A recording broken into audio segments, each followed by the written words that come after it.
Thank you for watching. Please subscribe to the channel and give it a thumbs up. Also, feel free to comment on who you think would smell the most. To be honest, if we consider Shanks and Mihawk as equals with no disparity between them, I can't envision Zoro winning against Mihawk at his current level. While I feel that Mihawk's overall combat power might be slightly lower than Shanks, even if we estimate conservatively, Mihawk's minimum level is probably still on par with an admiral.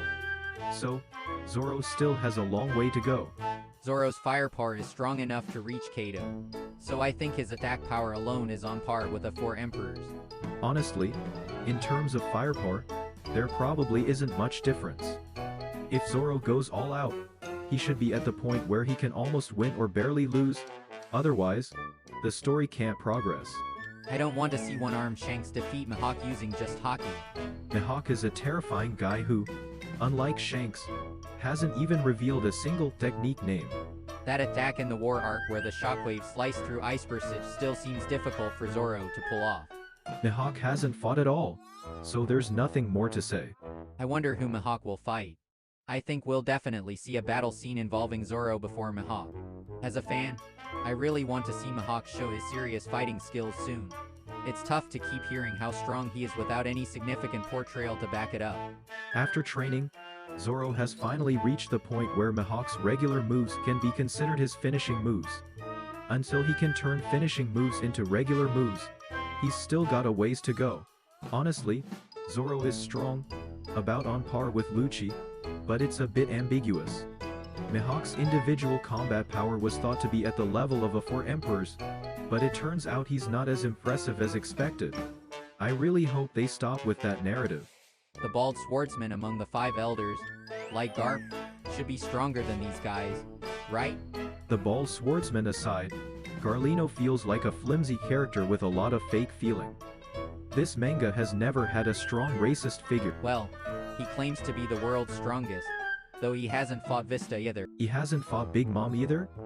There are many swordsmen who haven't fought, so why is he considered the world's strongest?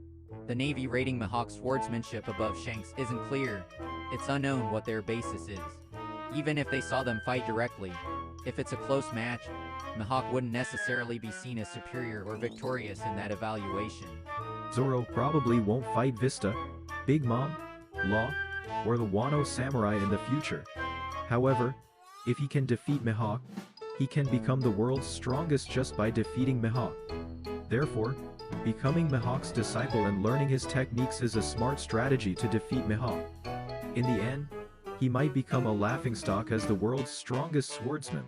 Honestly, it seems like you need to fight everyone to truly claim the title of the world's strongest. By that logic, the credibility of Whitebeard as the world's strongest man and Kaido as the world's strongest creature would also be undermined, wouldn't it? Well, if Mihawk was only at the level of competing with Lucci, that would be disappointing. Taking that into consideration, it still seems like Zoro has a long way to go. Honestly, I really dislike the theory that Big Mom and Shanks, who use swords but aren't considered swordsmen, are not genuine swordsmen.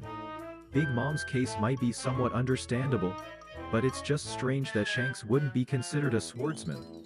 In fact, characters like Mihawk, who claim to be the strongest swordsmen but are often overshadowed by true powerhouses like them, seem rather unimpressive. At the very least, I hope Mihawk possesses power equivalent to or greater than Shanks. Although they are referred to as world's strongest swordsmen, characters like Law and Big Mom aren't pure swordsmen, they're more like magic swordsmen. Shouldn't these two be considered outside that framework? I think Zoro could probably beat Law, but, well, maybe it's tough after all. It feels like neither would lose, but neither could win decisively, either. It's like Zoro might have the edge in swordsmanship like Shanks over Mihawk, but overall Law might be superior. Well, don't worry. If Zoro defeats characters like Shiruya, the Gorozi, or even Luffy, then he fights Mihawk. That would definitely add credibility. Well, it really comes down to whether the character is primarily focused on swordsmanship.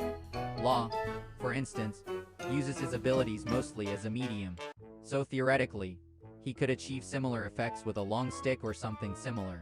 King may not be a swordsman at heart, but he was given a sword to face off against Zoro. Anyone who uses a sword has to defeat them all to claim the title of the world's strongest. Zoro should fight until the end, returning home to defeat his teacher, Koshiro. Got it. You feel like Zoro seems unlikely to lose, but it's even harder to envision a scenario where Mihawk loses. Got it. You're noting that while there may be some margin of error, generally Bounty's strength holds true. Currently, the difference in bounties between Zoro and Mihawk suggests a difference in their abilities. Characters like Buggy are exceptions, and there are others like Kato and Kid whose strength is augmented by their cruelty, yet their bounties seem to reflect their power accurately. Thank you for watching. Please subscribe to the channel and give it a thumbs up. Which swordsman do you like in One Piece? Please comment if you like,